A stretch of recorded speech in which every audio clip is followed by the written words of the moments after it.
look at Barbara Bush. She's 92, and she finally decided at it. And she spent most of her time in the Yeah, hospital. he's after you. Okay, we'll come back in session. All your life. So moving on, Yeah. with regular business meeting, public forum.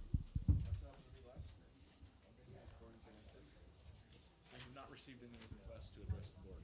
Okay, so no one for public forum. Recognition of Cottonwood Public Safety Communications Center.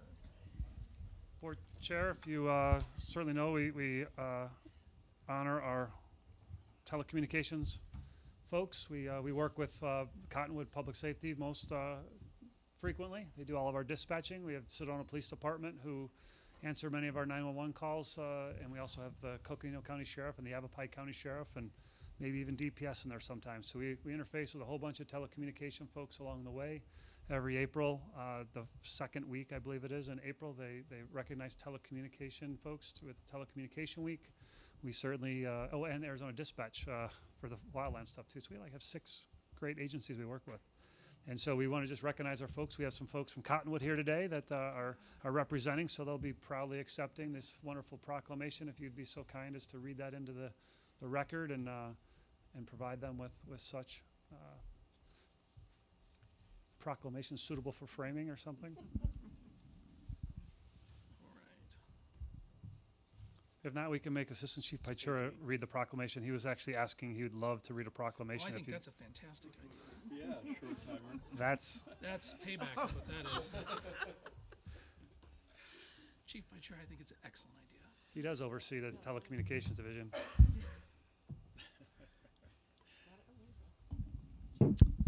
Proclamation, National Public Safety Telecommunicators Week, April 8th through 14th, 2018. A week of recognition and gratitude. Whereas, emergencies occur at any time that require fire or emergency medical services, and whereas, when an emergency occurs, the prompt response of firefighters and paramedics is critical to the protection of life and preservation of property, and whereas, the safety of our firefighters and paramedics the quality and accuracy of information obtained from citizens who telephone the Cottonwood Public Safety Communications Center. And whereas, public safety communicators are the first and most critical contact our citizens have with emergency services. And whereas, public safety telecommunicators are the single vital link for our firefighters by monitoring their activities by radio, providing them information, and ensuring their safety. And whereas, public safety telecommunicators of the Cottonwood Public Safety Communications Center have contributed substantially to the suppression of fires and treatment of patients, and whereas each dispatcher has exhibited compassion, understanding, and professionalism during the performance of their job in the past year. Therefore, be it resolved that the Sedona Fire District Governing Board declares the week of April 8th through 14th, 2018 to be National Telecommunicators Week in Sedona by officially recognizing and appreciating these public safety telecommunication professionals. In witness hereof and hereunto set our hands this 18th day of April in the year of 2018.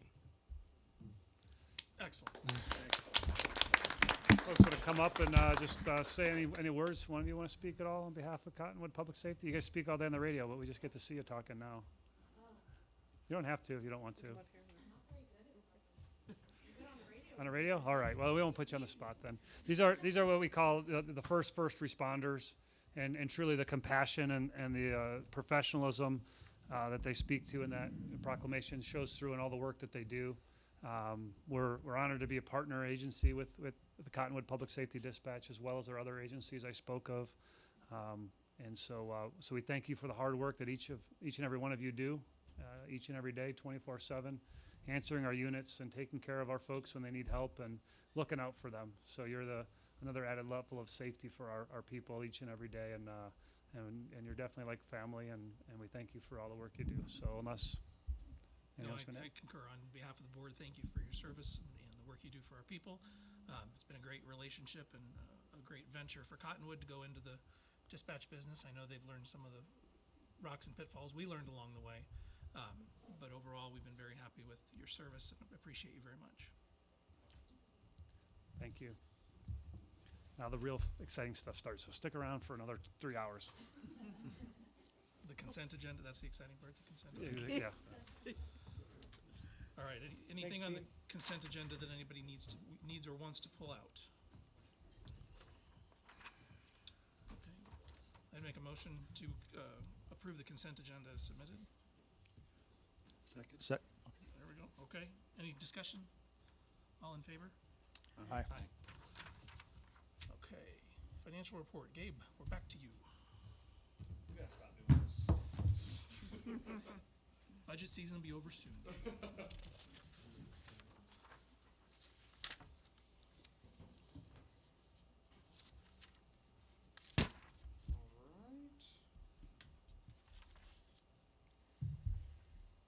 All right, Mr. Chair, members of the board, you have the March financial report in your packet. Starting off for the month of March, you see property tax revenue was $548,994. That was right, pretty much in line with budget, just right under 31,000 under budget. Non-levy revenue for the month was $250,187. We were over by 62,000, and the primary reason for that being wildland revenue. I'm sorry, ambulance revenue. On the personnel side, total expenses were at 1.4 million, which was slightly under budget by 31,000. And then you see vehicles and equipment, utilities and communication, and managerial were all pretty much right in line with budget for the month. The only item that was kind of off base of budget was our capital and contingency line item. We were 113,000 under budget. We only expended 23,000. And that's just, again, due to timing on capital purchase, and we haven't used any of the contingency this fiscal year. Year-to-date numbers, total revenues year-to-date, 12.4 million. We budgeted 11.8, so we are over by 633,000. Kind of two big areas of that. One is that, thanks Chief, that additional wildland revenue, as well as some timing on property tax collection. Total expenses year-to-date are 10.9 million, which is under budget by 2.1 million. Personnel expenses, accounting for the largest portion of that, are at 8,987,000. We budgeted 9.9 million, so we are seeing some significant savings there. And we did, as I mentioned before, have some cleanup in that shell, which we'll stop seeing so much of a variance there going forward. Vehicles and equipment is another area that we're trending significantly under. We're at $462,000 year-to-date with a budget of 800,000, so we are under by 338,000. Utilities and communications utilities and communications kind of right in line with budget. A lot of that is, fixed costs for the largest item of that is our dispatch expense, which is pretty much a fixed cost. And then utilities, but the other thing on managerial is trending under by 112,000. And then finally, capital and contingency under budget by 716,000. And again, just due to timing on capital purchases. Percentage of expenses, we're currently expended 65% of our budget. At this point, we're technically at the 75% point, so we do have, essentially we're 10% to the good of where we should be at the same time. Where the money is going, as you saw with the budget, the largest percentage being personnel at 82%, followed by operations at 7%, managerial at 6%, and then the smallest percentage of the budget being that capital and contingency at 5%. Where we're at year over year cash position, you'll see we ended the month of March at 6.6 million compared to 5.2 million last year at the same time. Our other assets have risen slightly at 784,000 from 542, and that's due to receivables on the wildland side. The state is starting to pay a little bit more, but we still have some money outstanding. And then total liabilities decreased slightly just due to retirement of some of the liabilities. One thing I do want to point out on the cash position is that's how we are able to fund that capital plan. The growth in our fund balance over the last 2 years has greatly improved the district's position from an overall cash perspective, and allows that capital plan to be a reality, as well as allows kind of that flexibility in the levy on not needing to levy dollars for contingency anymore. And so that's kind of some of the functions and the benefits of having a strong, healthy fund balance. So with that, unless there's any other questions, that concludes the financial report for March. Any questions? I need a motion to approve. I'll make a motion to approve the financial report for the month of March 2018. Second. Okay, any discussion? All in favor? Aye. Rate increase also. All right, Chief's report. I got one more piece Gabe's got for the finance report he wants to update you on. So, Mr. Chair, members of the board, it's listed for action, but it doesn't actually require any board action. Rate increase, I'm sorry. Department of Health Services once a year comes out with an annual deflator, and that is the essentially adjustment to our base rate based upon inflationary factors and other things to that nature. They call it an automatic rate increase, but it's not necessarily automatic. The organization has to basically submit a letter saying, yes, I want the automatic rate increase, and then they get it. Unlike if you remember when we were first hired, we did what was called a general rate increase, where it does require formal action, and we have to submit a lot of financial documents and backup documents so the department can analyze our need for our base rate. This one's they've already determined what the increase should be to everybody's base rate, and that for this year is 2.65%. So just wanted to notify the board that it's my recommendation that we obviously take that inflationary increase, that automatic rate increase offered to us by DHS on our ambulance charges, and make that happen. So. Okay. Is that something that needs a motion, Bill? Yes. Okay.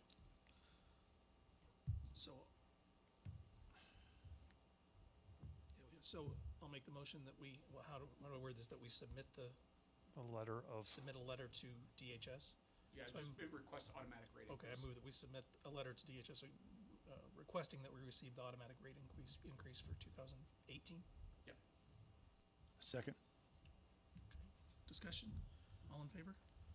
Aye. I think ambulance billing's at the mailbox ready to drop it in right now, I so think it would be, should be happy. can't imagine not doing that. Well, yeah, The automatic rate increase that you have to ask, that part kills me. Okay. Okay, Chief, you're up. okay, board, you've got my chief's report for the month here. I think it's important to note, looking at the call volume across the board, we're 107 calls up year to date. So at that rate, we're about 425 calls, projected to be about 425 calls more for the year if that rate was to continue. Certainly would make sense that based upon the busyness of our community, the health, the illnesses that have been going around this last 3, 4, 5, 6 months has been a pretty good one or bad one, however you look at that. The traffic. So creating calls for us on those type of things. So if that continues or whatever it may be, we're expected to see that that trend to continue. But that's a pretty good clip.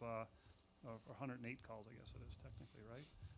Looking at the numbers there. So with that, everything is trending within normal limits, with the exception of the backcountry rescue. We had 15 in the month of March.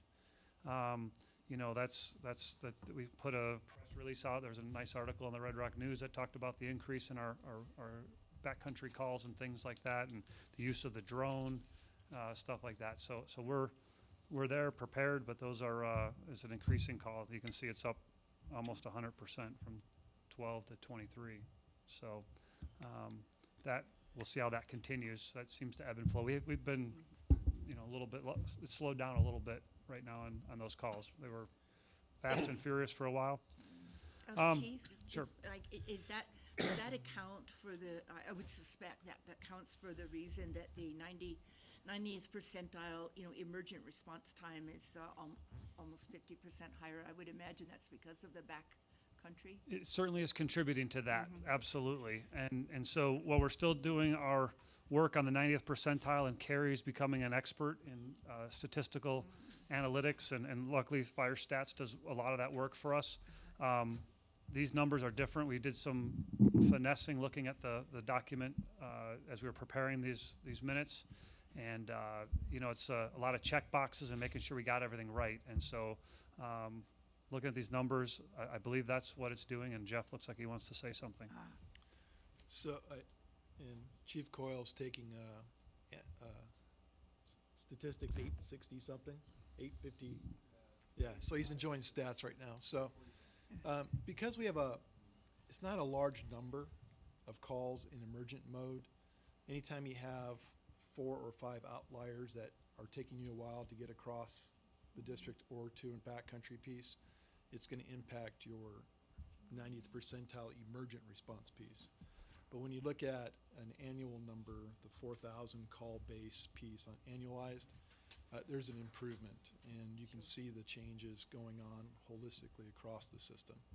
So with just a few outliers, with a small number in data set, it has an impact on it. Does the traffic that we've experienced recently have anything to do with that? No, we did some traffic analysis stuff, and it's a tick up. Well, you know, when you look at the numbers, so if you look at the 50th, the average, which is 58%, so 50% of the calls are occurring, you know, at 623 or less, and the other 50% are happening at some number above 623, right? Statistically. And Jason, let me know when I step on mine here. In this case, we'll get 90th percentile. So we're saying 90% of the time we're able to get to all of our calls, emergency calls, in that what is showing up as 1539.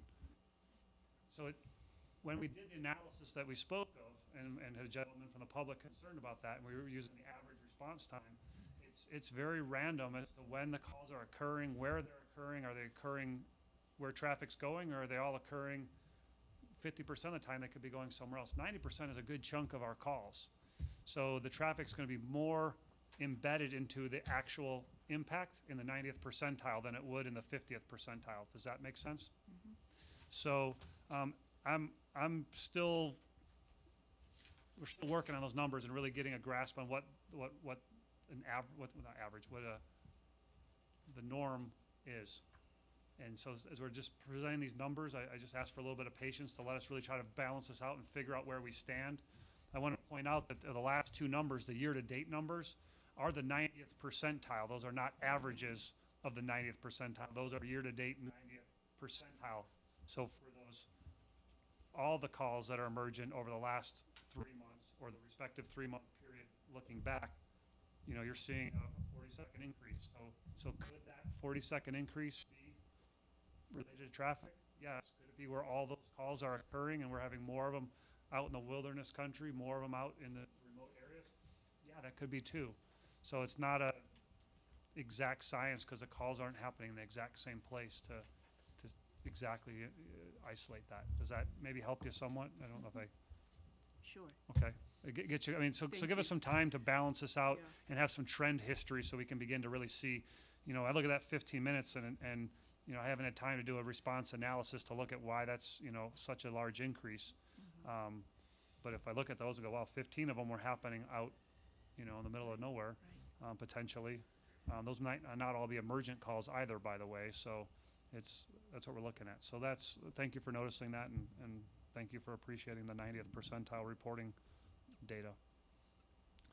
Incident by stations, so you can see all that there, pretty standard distribution of how our stations respond.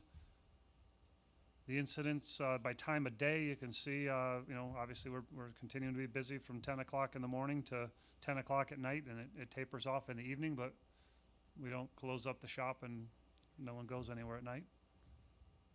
Community risk management's continuing to work and balance out their effectiveness in their operation. And, you know, I think the middle one's showing the plans reviews, so it shows how many plans reviews they're doing, you know, more of those, which means that they have less time to be out in the field doing inspections. That's hence the reason we're looking at outsourcing some of our plans reviews, so we can free up more time to be doing inspection work and things like that. And then the compliance is fairly static there, operating at the roughly 85 percentile. Talking about grants, good news, bad news. Pulse Point, we were awarded that $10,000 grant. We were working with the other Verde Valley agencies to get a cost share for the remaining $8,000 needed. We were able to solidify that with our partners, and we are in the process of implementing Pulse Point. We'll be coming to you in May, possibly to June, depending on when they're ready for the rollout, and presenting you what Pulse Point is. But essentially, it's creating an opportunity where CPR is occurring in public places, notifying public that's on the app and saying, hey, there's CPR needed across the street. It knows the circle you're in. And by the way, there's an AED across the street in this cabinet or in this room or whatever, and trying to connect early access to CPR. So cool stuff there. And so our cost share is about $2,500 annually for the maintenance on that grant. So Walmart, we talked about getting a $500 awarded grant. I think we said that last month, so that'll come off. Bad news is the AFG, the Assistance to Firefighter Grant. We submitted those grants, and last time we waited all the way to the very end, and I never know if that's meaning we were like in the running, or if everyone else turns it down, we got it. But we got a late notice last time for these items, and this time we must have got the first cut because they run through a computer and grade them, and they said, hey, thanks for applying, but we're not going to fund you. Radios and a Type 3 we tried to get funding for again. So the money that we're talking about here, we had hoped for a grant for that, and we're not going to get that. So hence the reason we're talking about buying one, as we've tried 2 years in a row now to get funding for that from the federal government. Training report, just normal stuff here. We do want to note that we do have a couple more folks that are getting their small unmanned aircraft systems licensing, piloting ability for the drone use that we deployed it a couple times now in the last 45 days, and the more people can fly it, the better we'll be able to use it and implement it in our fleet. Bunch of folks went to the Wildland Academy, which $1,300 of that was a grant that we got to offset some of their costs, as we talked about in the past. And Chief Lukowski and Chief Pichura attended the Center of Public Safety Excellence Conference, which ties into our accreditation and things like that, and attended some great conference classes over there. And Jeff sits on the board as well. So one of the neat things we did, we were selected to participate in a focus survey. That's Fire Service Organizational Culture of Safety survey. So I think that's the application's closed for people to submit their thoughts and feelings on the safety culture of our organization. But we applied and were selected for that. So we'll get the results when we get the results and see where we're at and take steps accordingly. Good introspective opportunity for the district.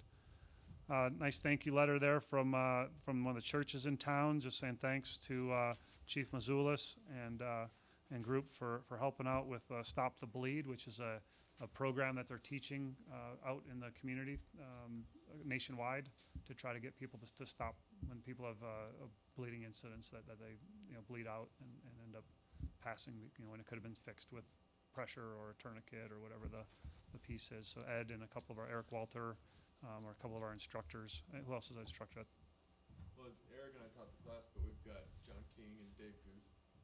So we got 4 instructors at this point in time for the program. And it's in conjunction with the hospital as well.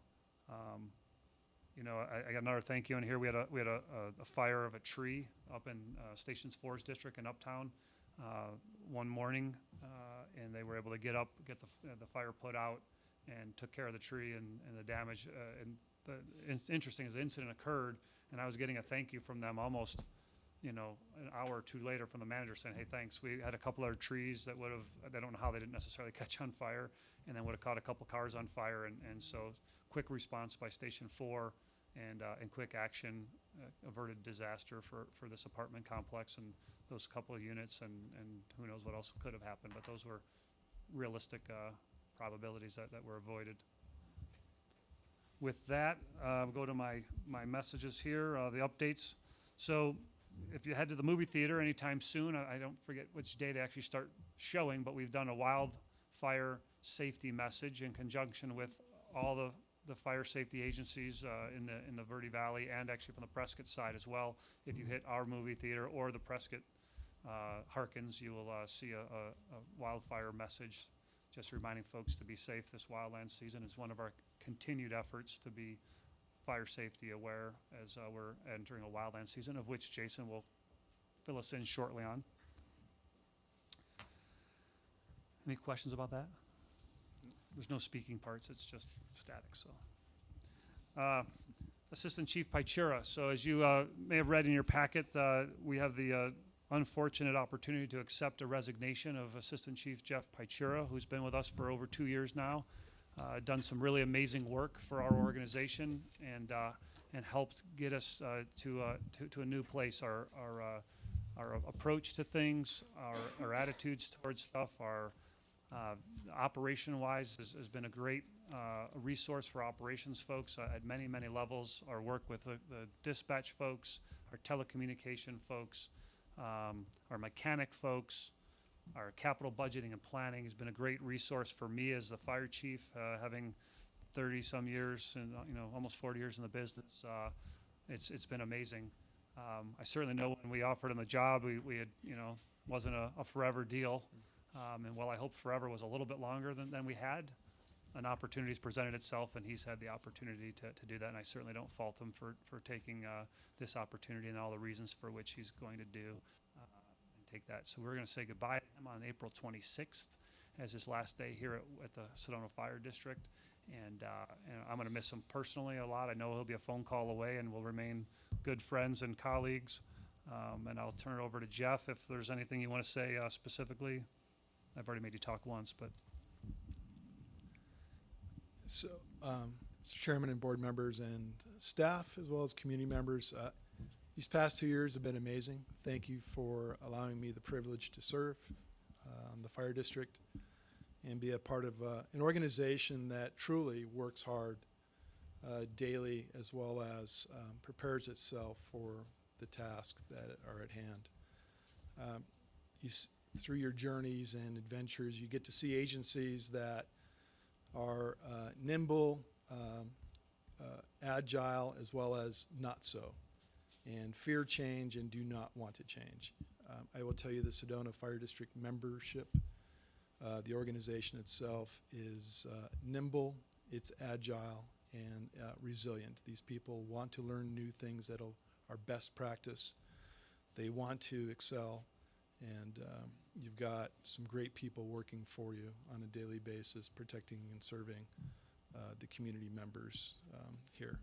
But thank you. I move on to a community that I served for some 28 years in a different capacity, working at the City of Tucson, helping their fire department in looking at how they do business and resetting and finding different ways and sustainable approaches to serve their communities that are in their service area, as well as create a regional approach to doing business. It's a passion that's near and dear to my heart, and I've been doing it for 38 years. I was having to do the math real quickly. I start my 39th year next week, so it's a great opportunity to keep on going. So thank you again for the opportunity to serve. And it's been a privilege, and God bless. Stay safe. Thanks, Jeff, and good luck.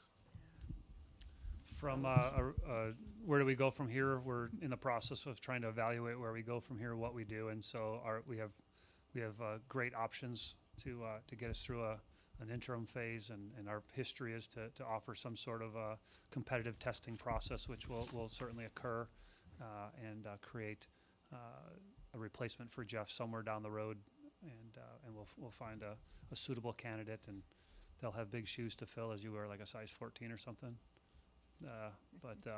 And he's pretty tall, so but we'll do our best to see what we can do, and certainly got some short-term solutions that I'm very confident will be successful, and we're working through the final details on those as we speak. So don't fear that we are going to be without or we'll have issues. I think we'll muddle through just fine, and we'll get there as we're nimble and agile. And what was the last one you said?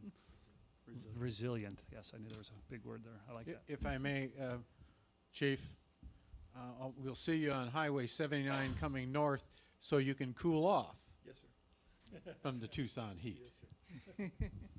And Chief Patera, I just feel you've made an incredible contribution while you're here. I'm sorry to see you go, but it looks like an excellent thing you're going to, and so I congratulate you on that. But it's been a pleasure to have you as part of our district. From that, we'll move on to item number 2 here, board workshop. Remember, May 3rd, we'll be having a board workshop. We'll get an agenda. We're finalizing the agenda right now. We have both our esteemed legal counsel there to help just provide some oversight and review of some of the, things that fall into his purview, and as an excellent source of all things legal, will provide to us. We have the gentleman to my right who will work on some overarching financial thoughts and ideas as it relates to where Gabe fits into our organization and things he sees and thinks about on a more macro level for the organization. We will have a few other great opportunities to engage with. One of them is the board handbook, of which you have, so we're going to need you to have made some comments, thoughts, and ideas so we can give staff some direction. We'll spend that time in the workshop to give us some thoughts and ideas so we can finalize that document and get that on the docket for approval. And anything else that you may see fit, certainly get to us so we can get it on the agenda or figure out where it fits, and we can address all the needs. Carrie, we're starting at what time? Remember? 9? Is it 9? Okay. So I don't know if we'll go all the way till 5 o'clock, but we'll block out a good chunk of the day. So that's the plan. We'll be here. It's an open meeting, so all are welcome to attend. I'm sure you'd really enjoy 9 to 5. And so with that, that's the board workshop on May 3rd. Any questions or comments? Well, have any agenda items from the board been delivered yet to you? Well, we put this together back in January, so I'd have to really go back in the time machine to remember how and where we got to those items. I know certainly some folks, Board Member Soto was a driving force in creating this. I don't remember who might have given what item agenda items. We'll get you a draft. Maybe rephrase that, are there some items from the board that are on the agenda for that workshop? I don't remember. Yeah, I'd have to go back in the notes and see what we had talked about as general Okay. working points, potential up-and-coming items or that we could agendicize. And then the Well, more it'd be- basic kind of stuff. Then I think More- it'd be helpful if you do have that information, Yes. to be able to send it to us so that we can see what's already there. So we Correct. don't duplicate any requests. Correct. We will get that to you. We're just trying to Thank you. finalize that and prep for the board meeting here, but we'll try to get it to you no later than Monday at Hey. the latest, which is, a week and a half or so before, so we can get the public notice out by the end of that week, is our goal will be that the notice will go out Thursday, the 27th or whatever that is, or 28th, something like that, 29th. Thank you. All right. Firewise cleanup dates. This is our annual? 16th, 18th, 16th? Somewhere in there. I don't remember exactly, but I did the press release for it, and I think it was the 16th or the 18th. 6 or 8, they get kind of confused. So we've been doing our Firewise cleanup, annual Firewise cleanup. Paul Chabot and his crew come out and they get to play with the backhoes and the different things, but they collect a lot of material, by the roll-off, and so we encourage all people in our district to provide yard waste, no cactus, and anything else? No Norm? garbage, no refrigerators. Well, yeah, it's yard waste. It's vegetation, but we don't take cactus. And we're trying to reduce that fire load that people may have in their yard and provide that close proximity. If you don't use our event, you're going to the county yard in Camp Verde, which actually has, I think they have free pickup still going on at Camp Verde at the transfer station, but you'd have to drive all the way there.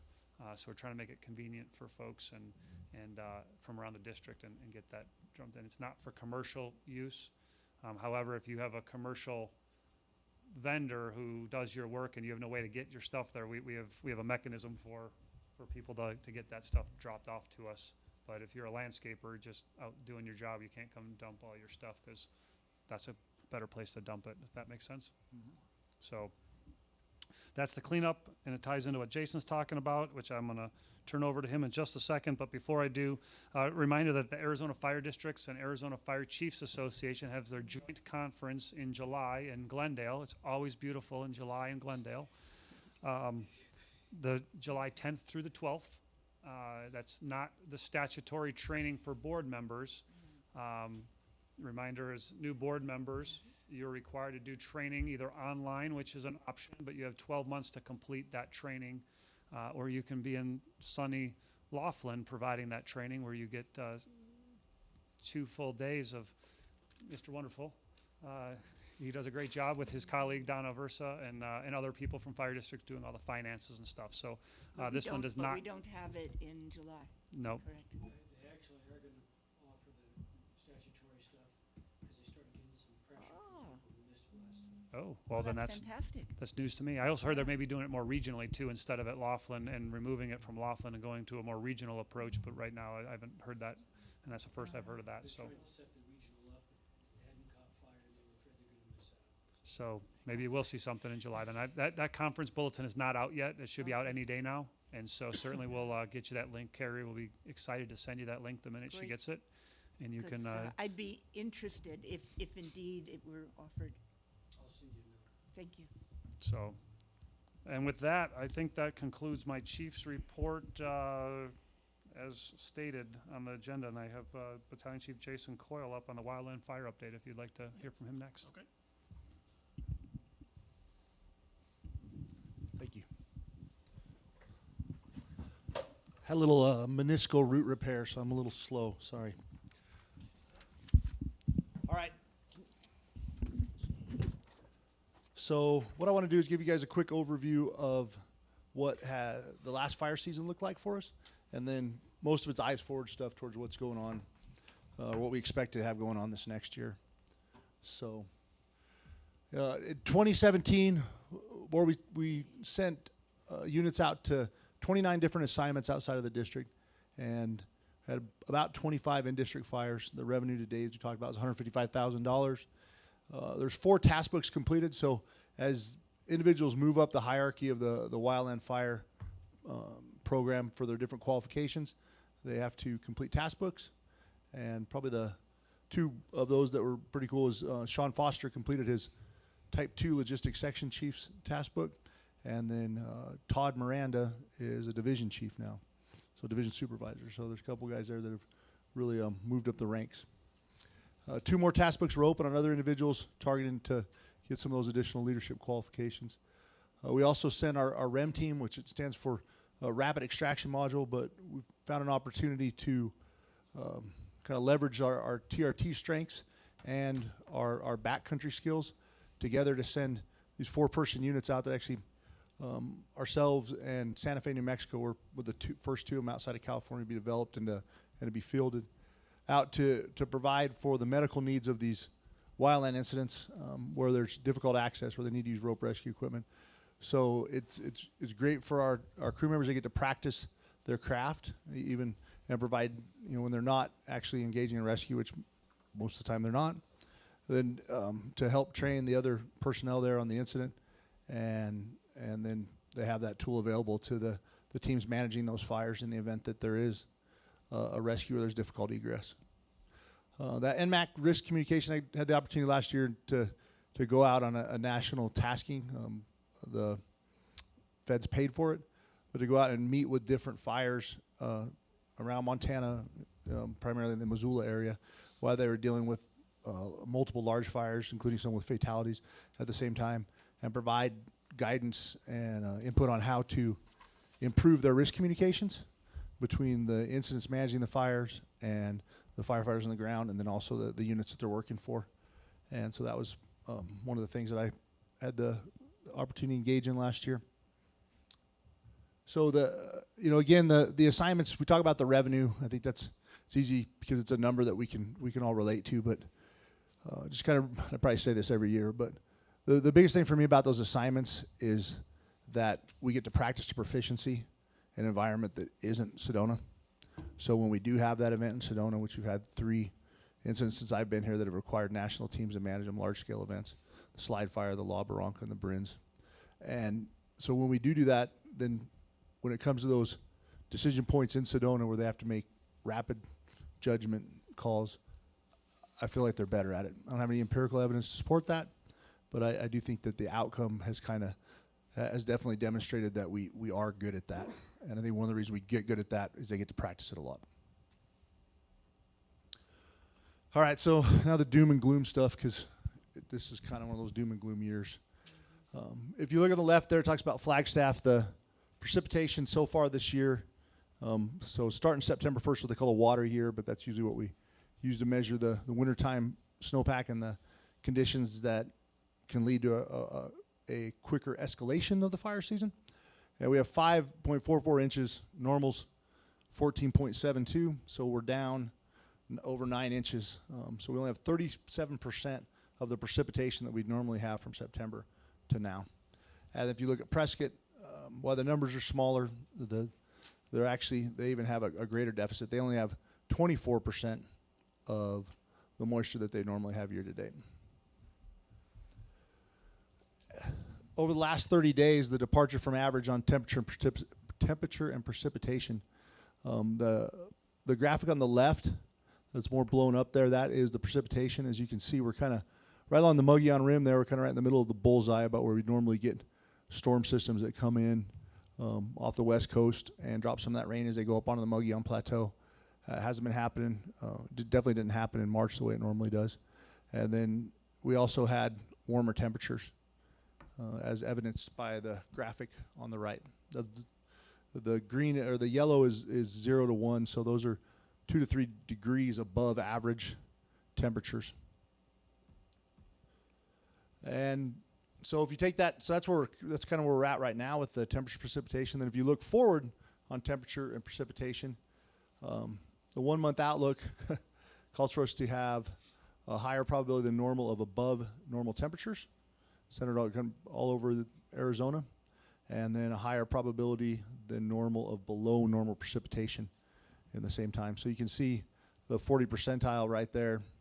As far as climatologists go, a 40% probability that something's going to be different in a 30-month look is a high probability. The drought monitor, the graphic on the left shows you where we're at currently. And as you can see, the majority of the state is in some type of drought. We're in exceptional drought right now. And this was last year. If we went back 1 year in time, we had pretty much gotten the whole state out of drought conditions. So this has just been changing. We've had good monsoons, but when it shut off, towards the end of August, it just shut off and hasn't come back yet. So this is a result of it. And the outlook for the drought is the graphic on the right there, and it's showing it continuing to increase and spread. So when things are dry, one of the main indicators we look to on how difficult fires are going to be suppressed is what we call the 1,000-hour fuels. The way we measure that is it takes 1,000 hours of a consistent change, either up or down in humidity, to affect the moisture in those. So it's the larger diameter stuff, like logs as big around as my torso, those kind of things. And so if you look here, we're sitting there at about 7 or 8%. But what is probably more important than the actual percentage is relative to the norm. And that's that gray line that goes above there is the average.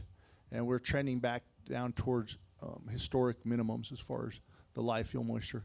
So what that translates to the ground then is that when you have a fire, say that starts in grass, but maybe moves into down, into a timber type, like some of the stuff that would occur around the periphery of Sedona, that those heavy fuels are more receptive to embers, and they burn hotter and longer. They're more difficult to suppress, and they tend to burn all the way down to white ash. So there's just nothing left.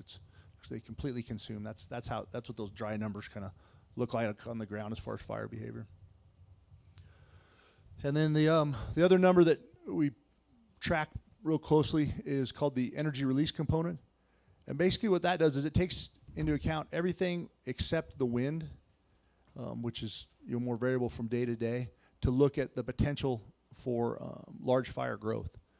So the numbers on the left as far as energy release components, they vary, but what is important is the percentiles and then where we are relative to the time of season.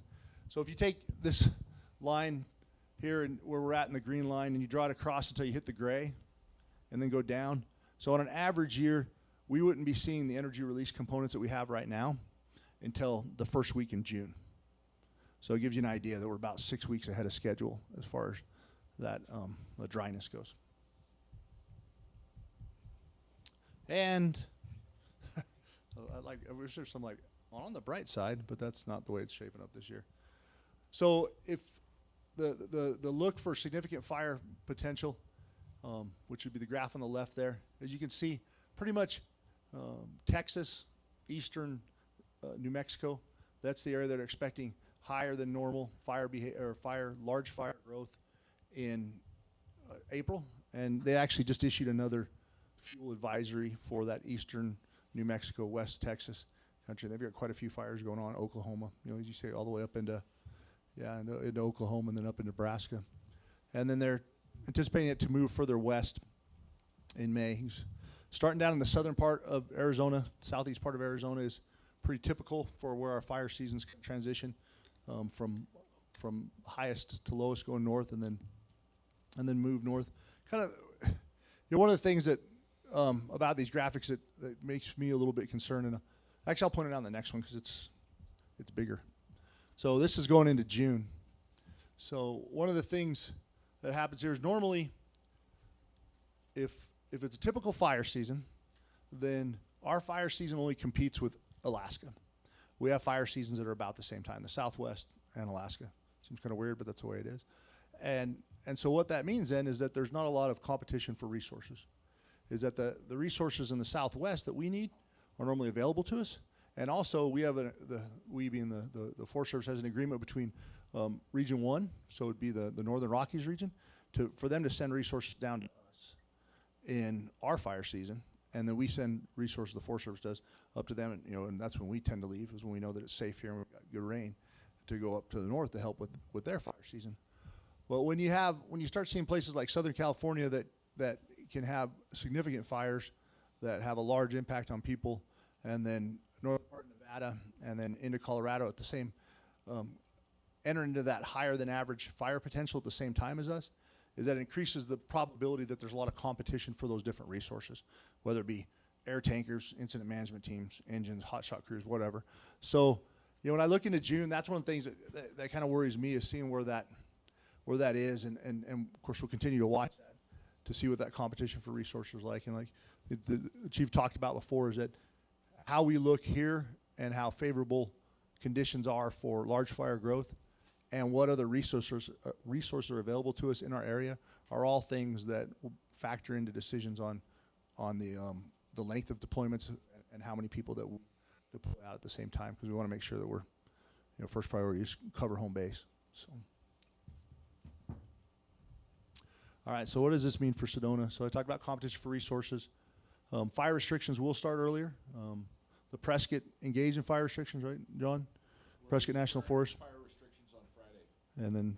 And then Coconino County, or the Coconino National Forest and Coconino County are both talking about it already. So again, this is way ahead of schedule. I saw Gary Johnson right before the meeting, and I was asking him, and I think it was 2002 or 2003, but it was the time that we closed the canyon because of the extreme fire risk.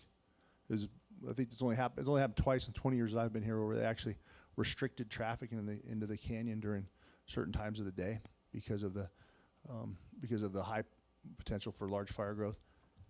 And I want to say last time it happened was 2003. It was a long time ago. And so I'm not saying that's going to happen, but that's kind of the trend line right now is way ahead of schedule, kind of like it was in those years with very dry winters. The next two slides, I just quickly wanted to show you what we've been up to. And I thought for a matter of comparison, what I do is I pulled from there's a National Cohesive Strategy on Fire Adapted Communities. It's kind of this big guidance document on what right looks like when it comes to preparing for wildland seasons. And so the items on the left on the next two slides are out of that guidance document, and then the items on the right are how we're doing that. So it talks about engaging multi-agency planning, and we do have an initial attack plan with all of the fire districts around Flagstaff and in our area, so we can quickly respond initial attack resources from anywhere in Flagstaff around Sedona up to them to help and down vice versa. We also have our multi-agency trainings that we coordinate, and then our monthly PFAC meetings. And in the Verde Valley, while there's less of a pool of wildland resources available to us and there's less of an experience base, the Forest Service areas in the Verde Valley and stuff are all part of the same Coconino National Forest and part of that same broader plan, and we do engage with our Verde Valley partners as well. Our Community Wildfire Protection Plan, they say that we should have one of those. We were actually the first one in the state, the greater Flagstaff area, and we just updated it this last year on its third update. So we have a Community Wildfire Protection Plan. Hazardous fuels treatment, we talked about the fuels treatment exercise. It's the opportunity for people to bring in their fuel that's going to take place the May 18th, 19th, and 20th. There's also been, with our federal partners, been burning up on the rim, trying to take advantage of these short windows between these big wind events to try to get some of those critical fuel hazards removed prior to what they anticipate to be a longer than normal season. And it also says make sure that we're properly trained and equipped, having a properly trained and equipped fire department. And we train to the what's called the NWCG. It's a National Wildfire Coordinating Group, that national standard. All the training for all operational personnel has been completed. Everybody's got their red card, their card that shows their qualifications, and their gear's all been checked, and everyone's passed all their physical fitness standards that they have to be ready to go. So everybody's in, the preparation's done. They're in a ready to respond mode. Defensible space. We're part of the Firewise ArcView Communities program since I think 2001. We've been doing it for a long time, and then we were one of the first dozen fire departments to join Ready Set Go to start doing that. And Yavapai County, and actually all of the counties in Arizona through their emergency managers, have adopted this Ready Set Go philosophy. And so it's kind of cool that all the work that we've already been doing as far as how we educate the public and how we make sure that we're all having a common language to talk, now it's been adopted up to that state level, which will really help with some of that messaging about like what Chief talked about. The other thing to talk about is that to make sure you have resilient structures and a WUI code. And we actually had the first WUI code to be passed in the state of Arizona. And it's really been great lately that been working with the city of Sedona, and they've taken a real forward-looking view on some of the vegetation requirements that they had previously held, as far as it placed a high priority on providing for people's privacy, to the point that it didn't balance real well with our WUI code, and they've actually kind of come back to the middle on that, I think, and continuing to work with our organization to make sure that we consider those privacy concerns, but we don't let them take precedence over preventing a large fire from spreading. So definitely a balance, but they've been more than willing to assist in getting us there. All right, last slide. So what are the big things that we're worried about going into this fire season? One thing is we didn't get very much snowpack. So all the fine dead fuels that we had from a robust monsoon last year are still standing. You get decent snowpack 2 or 3 times a year. The fuel's still there, but it lays it down, doesn't spread as rapidly. When you look at fires that occur in pinyon juniper woodlands, they normally need a heavy grass component to carry them through there. So what makes a fire in pinyon grow is high winds, fine flashy fuels, and then you get these fires that are maybe a quarter mile wide and 3 or 4 miles long. So that's, we have the conditions set up there. We got an ignition on some of the days, especially later, a month from now, where we could see that kind of fire go. So that's one of the concerns. Jason, real quickly. Sure. The Barranca fire? La Barranca, yeah, there you go. Is an example of. It sure is. Yeah, that was all just in PJ, and it went all the way up, it was every bit of 3 miles long, though. So, the frequent severe fire weather, in spring we're known for dry cold front passages and the wind events, but the proximity to one another that we've had so far this month is unprecedented. So is the strength of them. There's a little bit of talking up a little bit of precip maybe on Friday, but again, tomorrow they're talking winds 50, 60 miles an hour.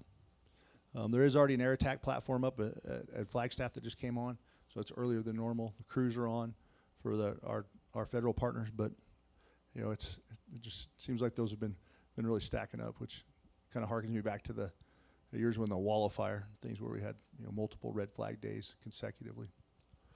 The timing of the months, the length and degree of green up. So the other bad part, and there's like this interrelationship between soil moisture, the drought index, green up, that kind of stuff. But the live brush that we have on the side of the hills, primarily the terminella, the live oak, if the moisture in the live fuel is above 75, 80%, bless you, it doesn't tend to burn very readily. But unfortunately, brush, it's like there's like a switch on it. As soon as it gets down below that live fuel moisture, it just runs. I mean, and you know, you see 10-foot bushes that'll put off 40-foot flame lengths. So you know that the length of the green up is definitely something we're watching real closely, because as soon as that fuel starts to get down in that 85th percentile, 80th percentile, then all the brush and everything becomes available. So then one of those roadside fires that may be easier to suppress a week before that could quickly get up into the brush, and then with the slope and everything around here, it could be off to the races. But limited soil moisture, limited green up, so makes it happen quicker. Timing of the monsoons. The good thing is, historically, if you look back on the scatter plots that were for like all the monsoon starts since I think 18 something that they've been checking in Flagstaff, is that when we have really dry winters, we tend to have a little bit earlier onset of the monsoons. So that's something to kind of hope for. And then again, just us using that ready, set, go model, educating folks on what their defensible space looks like. Because at the end of the day, it's the 30 feet around their home that really matter on if that home's going to be protected. Even if there's a large fire, if they do their work around their house, there's a lot more likelihood that we can stay there and protect their homes. And that ties into the public education and adherence to restrictions. So those are kind of the things we're looking at. John, did I miss anything on that part? Sounds good. Well, Board? Yes, sir. It's often difficult to reach our residents, but we have quite a number of visitors. How do we reach visitors with regard to the issue, this fire season, what have you, and get the information to them? Is there any plan to do so? You know, we don't talk specifically about how to reach residents this year. I mean, there's evacuation plans that have to deal with our sirens, all that kind of stuff. But I'm talking about on the front end of it. Unfortunately, in the Southwest, because our fire season starts so early, the national talking points just came out. But there was, and I tie in with John later on when we get with the Forest Service information officers. But last time we had these kind of fire seasons, they actually published some documents in both English and Spanish and they targeted them at the visitor station, things like that, for the people that are just coming up as day users, to educate them on the potential risks. So I can follow up on that and see if there's anything that they're doing right now, because it is with such transient population during the daytime, it is a difficult thing to get the message out to. Well, for example, trailheads, good spot to put out flyers and what have you, or at least posters at trailheads before people take off. I concur, and I'll get with John, and we'll get with the Forest Service and see what their plans are, and augment those as we're able to get that message out. And a lot of our visitors travel on 179 to come into town. Is there any way to put up red day warning signs at Station 6 or anywhere where, it tacked on to already? I noticed we went to high in terms of our fire danger level, but is there a way to maybe post red flag day? Yeah, Corey, I actually gave John, Orange County had a red flag program, and so I got a copy of that, and I gave it to John. What we're talking about is getting some red flags on the flagpoles and flying those flags. So I think that's a pretty good way to get the message out. The little ones on the vehicle now, you have everybody that has their favorite sports team on them. I don't know if those really stick out very well, but the red flags on the flagpoles seem to really stick out. And then, the other part of that was on our Facebook page, and I actually got some positive comments about the last time we put up that red flag on the Facebook page. But I do think it's important. I think it's going to take us trying to hit that from multiple different angles to get to the residents with the flyers, with the red flag stuff, and especially on making them more aware of on those real critical fire weather days about how much more caution is necessary. So, Corey, on that, Ms. Cooper, on that, we have a banner that goes on top of our fire danger sign when the burn ban is in effect, Okay. fire restrictions. I don't know that we have an ability to put two signs on there, but we certainly have the ability, back to your email, I think your text you sent me about, hey, can we put something up at stations? So we can task John with his folks to look at an additional sign, so when we have a red flag day, we can put red flag warning day. I mean, you gotta know what that means or whatever. We certainly have an ability to do that. We certainly have the ability with our partnership with Sedona, the city of Sedona, to maybe engage with their folks on their mobile traffic signs to get those up on red flag days. I don't know the labor intensiveness of that and what their appetite is for supporting it, but there definitely is an interest on all levels to have a campaign at whatever it is. And while I agree that there's tons of, flags on the cars for whatever it may be, sports team or whatever else, we did put red flags on some of our vehicles, in this last red flag warning, and had multiple calls, multiple texts. Hey, what's the flag for? Good idea. I love it. Whatever. So someone asked, hey, can you get the public those flags? Well, that would be great to have everyone in their cars running around with red flags on Red Flag Day. We don't have a real good mechanism for how to Yeah. take them off, and we don't want to dilute the message there. So we don't want to engage that campaign with the public. But as John and I and everyone, Jason, are working on, again, this collaborative effort, and as technology changes through Facebook messages, through the traffic signs and getting to the city, using Nextdoor, we've been using that app and getting lots of questions and comments. It's a great tool for people to get that message direct in their email box versus a Facebook post that may or may not see in your scroll of however Facebook decides to present those things on your Facebook. I guess there's some algorithm as to how they show up on your feed. I don't know that stuff, but so we're trying to hit as many angles as we can. Will we be 100% effective or have the home run? I don't know, but we're doing our best. And Nextdoor was a comment last month. We're getting, we're re-energizing that, and we'll get with the city. We'll see about another sign for red flag, or maybe there's a flagpole we can put on our fire danger sign that would make sense to fly it on 139. Lots of traffic there, so Lots of traffic.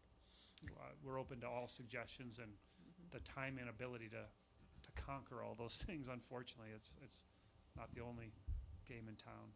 I want to say thanks to Jason for the hard work that he does, and he oversees the wildland program. The passion of our folks to go out and spend 14 days, drive across the country in a very uncomfortable vehicle, spend what's typically, not always, sometimes they get decent living arrangements to stay in on those 14 days, but most of the time it's very roughing conditions that they stay in and end up protecting other parts of the country. But that passion and that dedication, when you talk to them and try to talk about our wildland program here and what it means for our community, they're equally as concerned and interested in making sure our community's safe. And it's, as Jason said, the practice we get other places is invaluable to, not empirical data, definitely helps us be best prepared. And when we have an incident like we've had with Wabronca, Brins, or the Slide Fire, the outcomes have been fairly positive, all things considered, because of the actions our folks have taken in conjunction with our federal and state partners and the collaborative effort and relationships we have to be Johnny on the spot, and things have gone well. That doesn't mean they'll always go well, but I can guarantee you our preparedness and our work on the front end will be immense. I had a lady ask me, hey, so we have a bad fire season, I heard. Are you guys more prepared today than you were if it was a not bad fire season? And the problem is you can have the risk is equally bad in both of those. We're equally prepared. It's just awareness campaigns and things. It's a heightened piece in this environment. So thank you, Jason, to you and all the folks that work for you in the Wildland Division. You're welcome. Any other questions? Nope. All right, thank you. Board, Okay, is the board election? Yes, board election process. I just want to remind you that there will be every other year, and even number of years, we have a board election that takes place. In the past few years, we've had the same number of candidates that have applied for the open number of positions, and therefore the county, by procedure, cancels the election. So in essence, we've had an election not where the public went and actually make their votes at the ballot box or in their mailbox, as they do nowadays. But we offer that up, and we've had the same number. So that's why, people talk about there hasn't been an election or who got elected or how that works. That's how it essentially works. The legislation clearly states that anyone that's appointed or in this canceled election has the exact same authorities, and it's the same thing as being elected. All that being said, November 6th will be the election. There'll be a process in which you have to, collect signatures from this point forward. The number of signatures gets determined by the number of voters in the last election, and all that information will come out. We will provide packets at our fire station for anyone that may be interested. But all those information needs to go through either Coconino or Yavapai County, and how they need to do that and do those type of things depending on where you live and what the rules are for each county.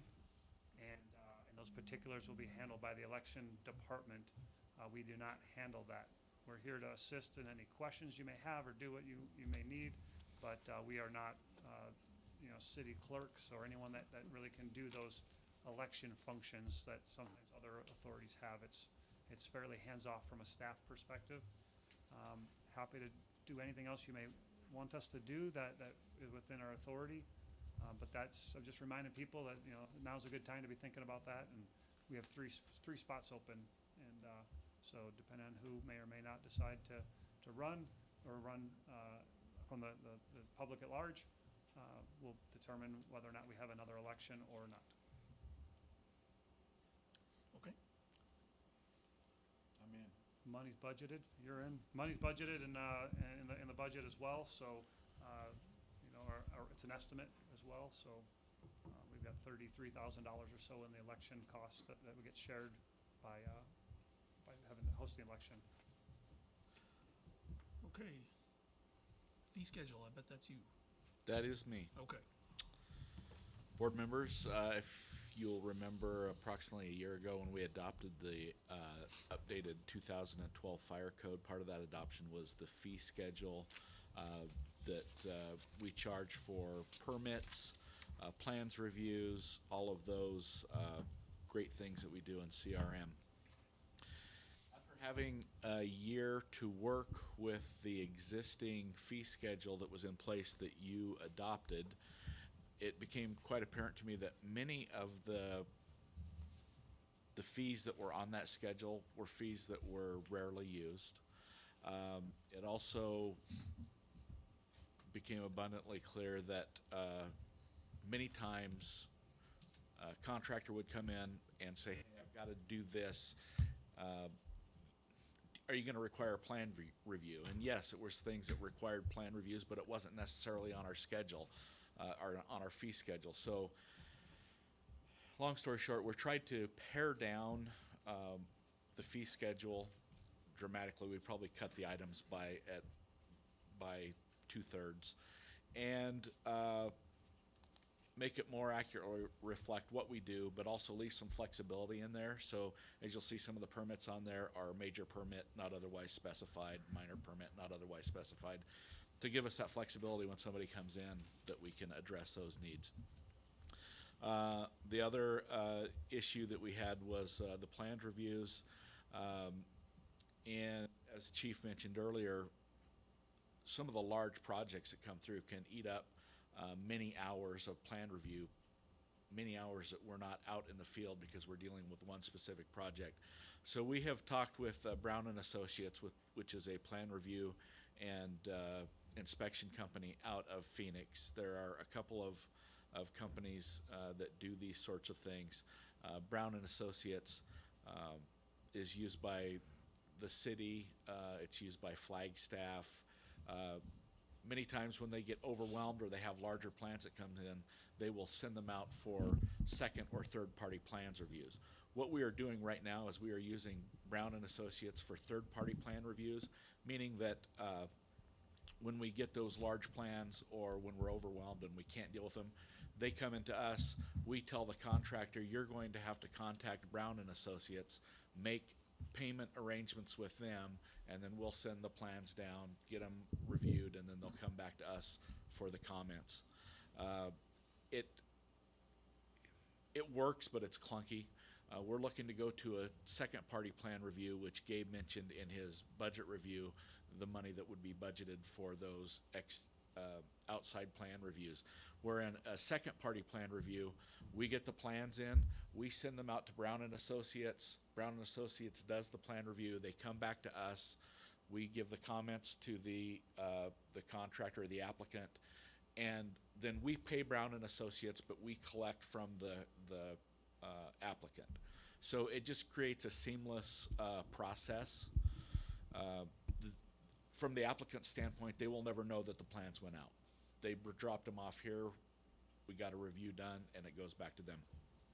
So we needed to update our hourly fee for plans reviews to fall in line with those costs. When we looked at our existing fee, it was, for plans reviews, it's $75 an hour with a 2-hour minimum. So probably 90% of the plans reviews that we do are less than 2 hours. Most of them are probably an hour or so. So for 95% of the people, they're going to see those fees, instead of paying $150 because $75 an hour with a 2-hour minimum, they're going to be paying just $125 an hour with a 1-hour minimum. So most people will see their plans review fees drop.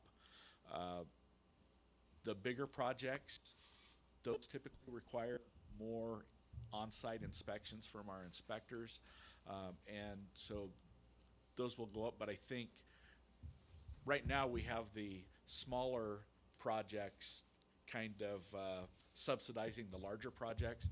I think with the new fee schedule and going to a straight hourly rate, it will kind of shift the costs. The bigger projects take more time. They use more inspectors on site. They will be paying more of their fair share. So that, in a nutshell, is what we're asking you to approve. Do you have any questions?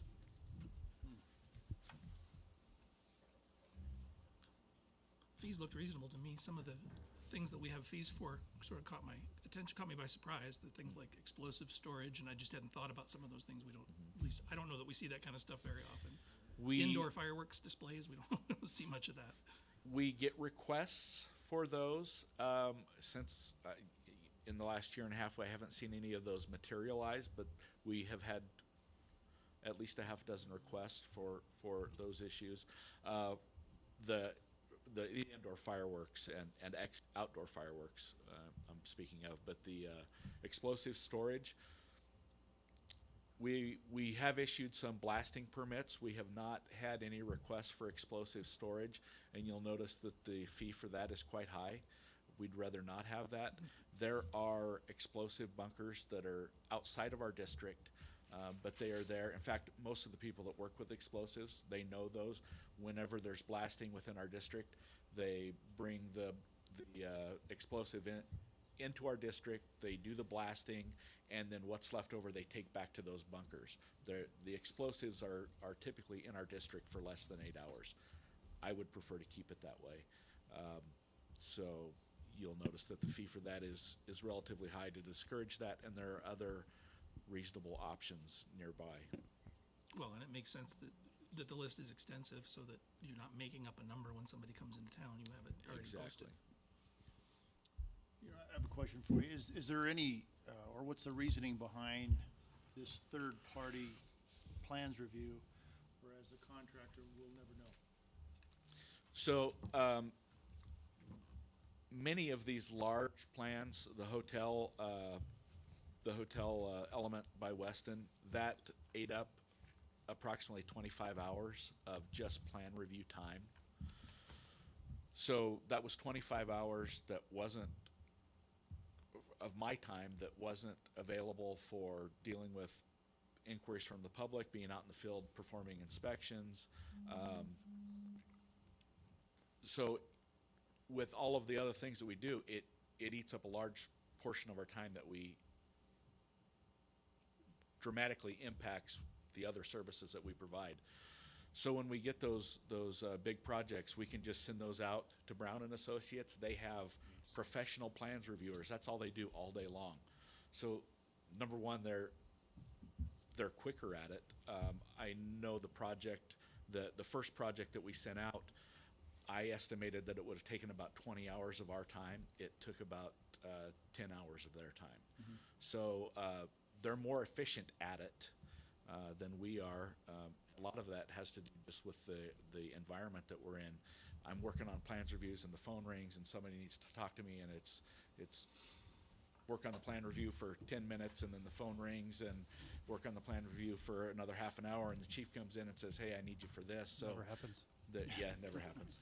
I think my question is from a transparency point of view. I mean, obviously, you're gonna get a roll of plans this big around, and you can see that this is gonna take an exorbitant amount of time, that we're gonna send it out. And to inform the contractor of that, I don't see any reason why we wouldn't wanna do that. We can, but I don't know that it's necessary that we do. For them, it's, rather than them have to drop the plans off here and then us tell them, hey, you've got to go make arrangements with the outside plans reviewer. They drop them off here, we send them out, get them done, get them back to them, and from their standpoint, nothing is any different than any other plans review. They dropped it off here, they got it back from us 5 days later, and they were on their way with their project. It's just a matter of contracting that, and it's, I think it just makes sense. You've Uh, got it- enough on your plate, John. It has helped tremendously. We, in fact, just 2 days ago, we notified another one. This is our third step through this process, where the third time we've required the outside plans review. So it doesn't happen often, but it happens often enough, and it has been a huge help to have that outlet to take those larger plans and ship them out and have somebody do them. so board would need some action from you if you're so inclined Yeah. to, I could make a motion. I move to approve revised Exhibit A to Resolution 2017-03 to adopt the updated fee schedule for the Community Risk Management Division. Yeah, I'd second that. Okay. Any further discussion? All in favor? Aye. All right, moving on. So I want to apologize to my fellow board members for the surprise in your revised agenda this week. So I've made a decision that I will not be running for reelection in the fall. This is my 8th year, and I think it's time to move on. I'll leave it at that. I've got other things to do and other opportunities, and I think there's other people that can bring new ideas to the board. So to that end, I think it makes sense for me to step down from the chair position. I'm not leaving the board. That's not my intention. But to step down from the chair position and let some other people potentially get some experience in the chair position. And I'll give you my opinion on that after you accept my resignation. And Bill, will you help me with we need a motion and a second and approve? You do. Somebody needs to entertain a motion to, I'm sorry, thank you. Someone needs to entertain a motion to accept your resignation, second it, debate it all they want, and then presumably accept it. And when you do that, you should make as part of your motion the effective date, i.e. at the end of this meeting, at the beginning of the next meeting, January 2015, January 2025, whatever you want. But you can debate that part of it. I don't know what Ty's preference is in terms of when he wants it to be effective, but that's part of the debate. Well, so I would ask that it be effective at the end of this meeting. And Okay. that effective after this meeting, we'll have a new chair, which will elect subsequent to their accepting my resignation. Right, so that whoever decides to make that motion should include that. Nothing illegal about making it two separate motions, but if you can do it gracefully, it would make sense to make it all part of one motion. Motion to approve resignation of Ty Montgomery effective at the end of this meeting. Don't have to pick a time, just designate when. Okay. If someone could be so kind. I'll make the motion. I move to accept the resignation of Ty Montgomery as chair to the Sedona Fire District Governing Board as of the end of the April 18th, 2018 board meeting, and that subsequent to that acceptance, vote on the, You don't need that as part of the okay, motion. then I'll leave it at that. Is there a second? Second. Okay. Any further discussion? Well, I hope we all just vote no, that you can't do it. But, but I understand, Ty, why you might. You've been this board chair for, is it 8 years? This is my 8th year. Yeah. Yeah. Well, I haven't been chair for 8 years, but this is my 8th year on Okay. the board. I think. Yes, chair and for- chair for 6. Yeah. Yeah. So I just want to say that I've really appreciated you as chair and the level-headedness you bring to the position. And so thank you for being chair all this time. And I won't vote to refuse. I'll second that. And Appreciate that. yeah. Yeah, I'd also like to add to that, Ty, thank you very much for all the time and effort that you put into the position of chair and the wisdom that you brought to all of us. So we truly appreciate it. Ditto what Dave said. Okay, thank you. All right, so we'll call for a vote. All in favor? Aye. Can I vote? Aye. All right, to that end, we'll talk about who the next chairman should be. Part of my thinking is that there will be 2 people coming into the next election year who are not being replaced. There are three spots that will be up. And to have a board that has people incumbent on the board that have experience in the chair and clerk position, I think is only a strength to the board going forward. So I would suggest that the board consider Dave and Corey for the positions of chair and clerk respectively. And I will leave it at that and let the board discuss, and we will vote. Well, I could say that, you know, if I hadn't left the board and we're still here, I think I'd want those to be reversed because I have been clerk for so long and have had the opportunity to fill in and have that capacity to be chair. However, I did exit this board for a while, and Dave, I assume that you are ready to step up and be chair, is that correct? I sure hope so. Okay. So with that, I would say this is a good plan. Any other discussion? No, I'd say thank you for your consideration of me for the position. I would accept that and give it my all and my best in utilizing the whole board if in fact we were to vote for that. Any other discussion? Mr. Chair, if I might, these agenda items are separated out. I'm assuming you mentioned both chair and clerk, but I'm assuming your motion was to then appoint. What, Yes. did you mean to combine them? No, Or- I think I'll make separate motions, but I think I just wanted to put it all on the table for the board to discuss. So, have you made your motion yet? So, any further discussion or thought from the board? Okay, so I'll make the motion to nominate Dave Soto for chairman of the board. Is there a second? Second. Okay. Any discussion?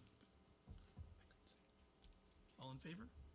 All right, and to the next item agenda, I will nominate Corey Cooperman to be clerk of the board. Is there a second? Second. All right. Any discussion? All in favor?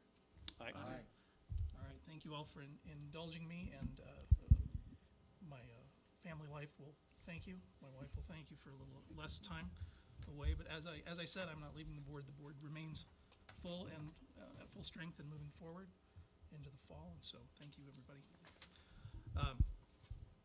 Now we come to the last item on the board member issues, which is changing the board meeting time. We've had Mr. Whittington's had a conflict with another district. We've also had some discussion of whether the board meeting time would be better served to be in the 4th week of the month. I know the chief and I have had a little talk about that because, more from a housekeeping perspective, right, chief? Yes. Just getting the board items ready from the prior month, it just gives you an extra week of prep time. The 4th gives us, prep time. I mean, yes. But the 3rd works 95% of the time. It's sometimes on that 15th of the month when it's the, you know, the third Wednesday or whatever. That's pretty early for us when financials are coming in and stuff. It's a challenge. So later is better than earlier. So, and the goal of moving the meeting is to keep this group intact. If we don't move the meeting, Mr. Whittington won't be able to come, which means we'd have to have a different attorney from his firm come. I just would, if there's a way to make it so our group stays intact, I'd like to make that happen. So to that end, I've asked, and to make sure Gabe can be here as well, three potential dates were given. And again, it's the third Monday. Third Thursday, third Tuesday, and fourth Monday. Okay. And potentially the fourth Thursday, Gabe had said. Is that a possibility? That was Gabe's first choice. Is that a possibility? The third Thursday. But what about the fourth Thursday?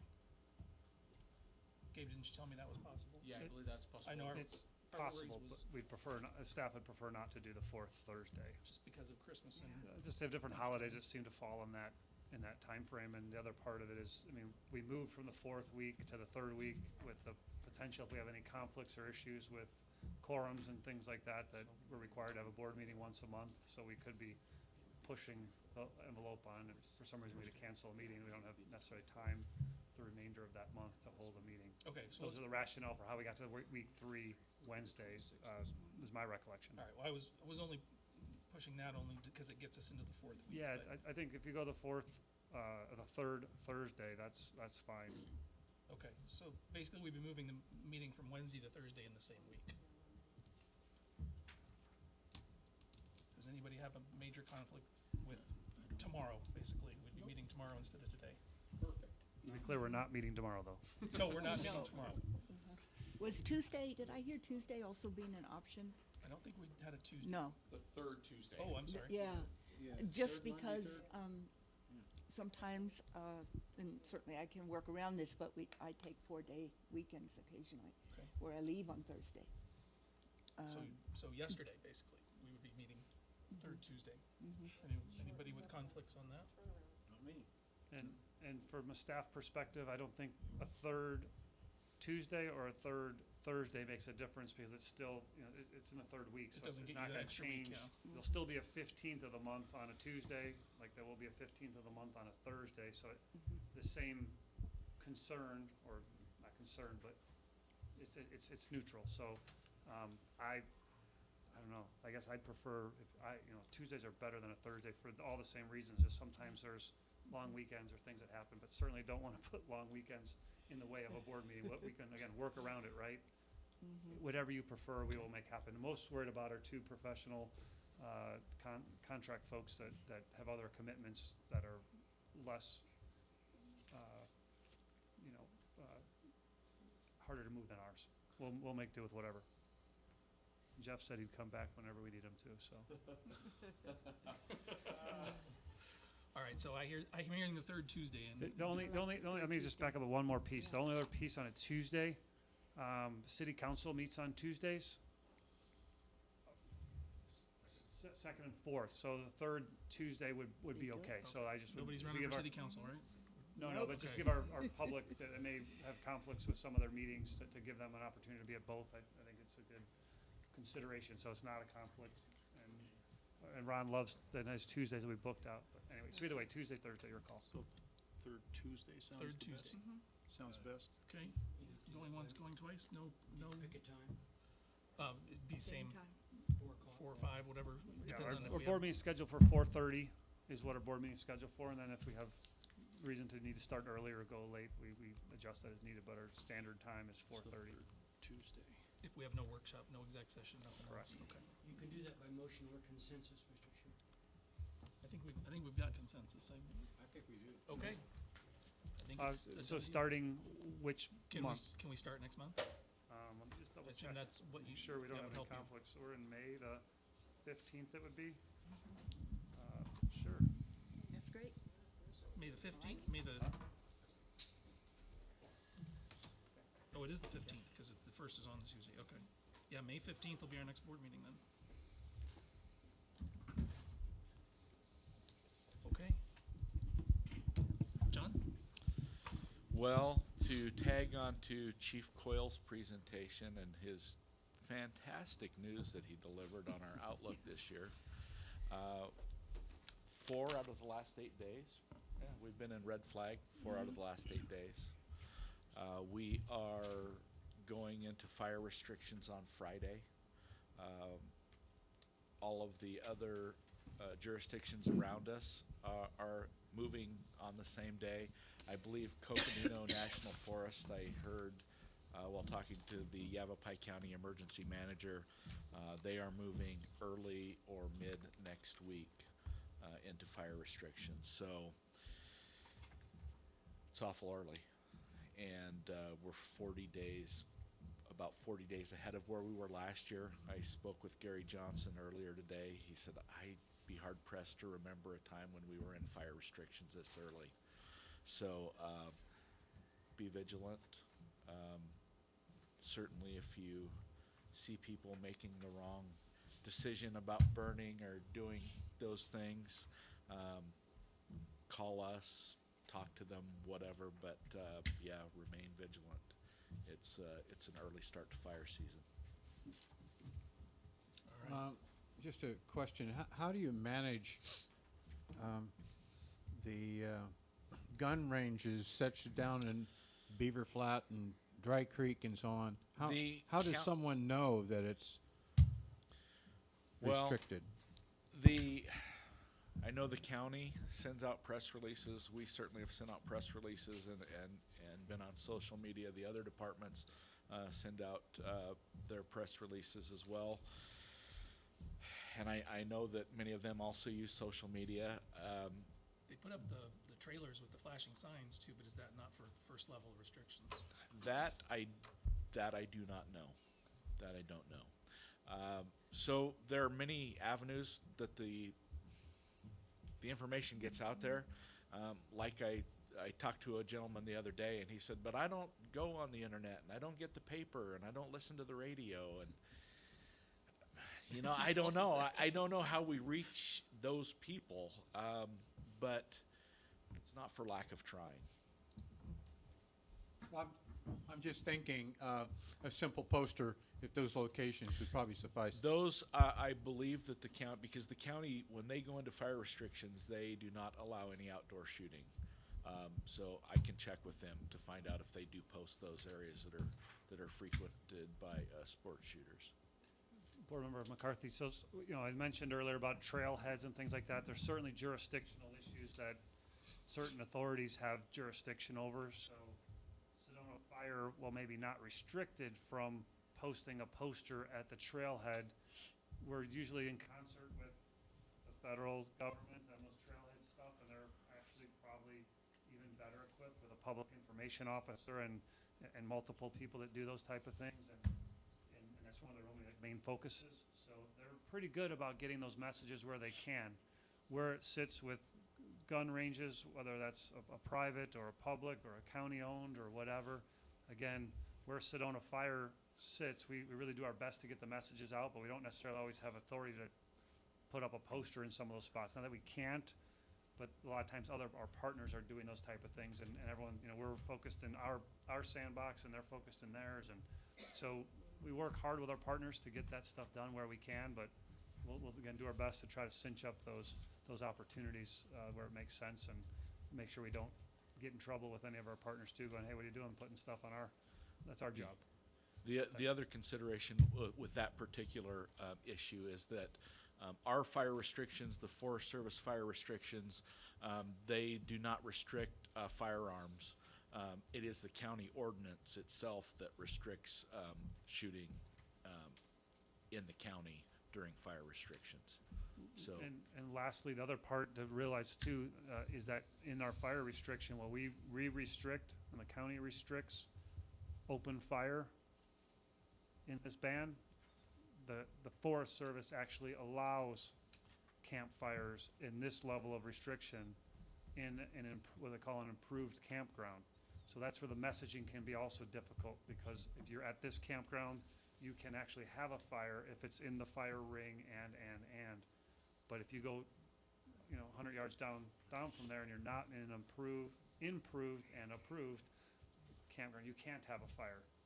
And that's another challenging message that we have.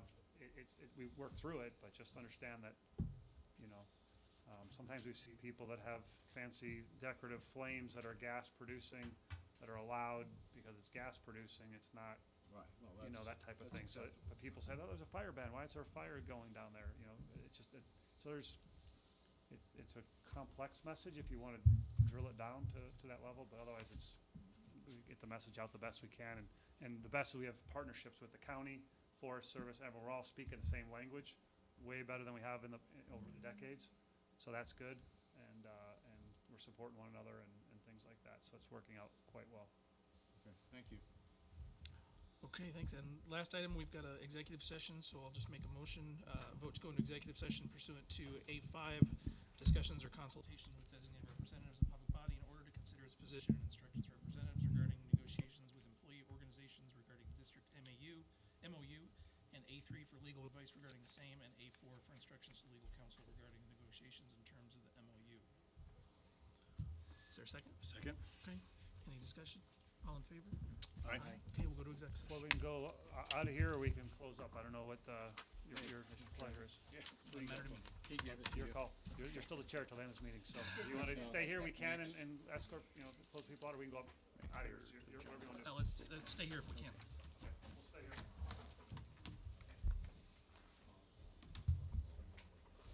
Give me 1 minute here. Congratulations, Mr. Chair.